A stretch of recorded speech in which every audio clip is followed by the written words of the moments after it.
So, I have a silly accent, my accent's silly, but go iawn, dwi siarad fel yma. Dwi yn fama hyn yma efo rhieni fi, Anwen, ac Myrfyn.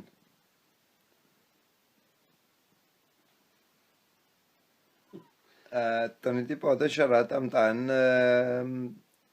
hen bobl. Neu bobl newydd, pwy a wyr. Ond da ni wedi bod yn sôn amdan... Da ni wedi bod yn atgofio os petau. Ac hyn yma da ni wedi bod yn... Mae Taid Wheel wedi bod yn reit yn yr ffocws hyn yma.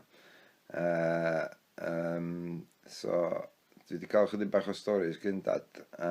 So, ni wedi cael chydig bach...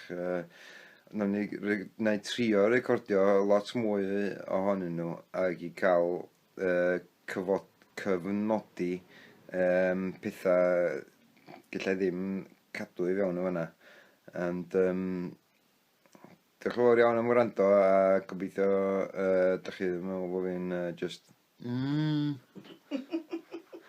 So, Taid Wheel oedd o i fi, oedd o'n dad i dad. Ac oedd o'n... Pwy oedd o i chdi, mam? Tad yng Nghyfrath. Dad yng Nghyfrath. Be gallu di ddeud amdano fo chdi bach cyn i fi fynd at dad? Cos mae'n had yn cael meddwl amdano chdi bach wan. So dyda di chdi bach amdan Taid Wheel. Wel, dwi'n wedi gweld o'n i gap flat ac oedd ddim yn gwybod bod gynnu ddim gwallt am wir.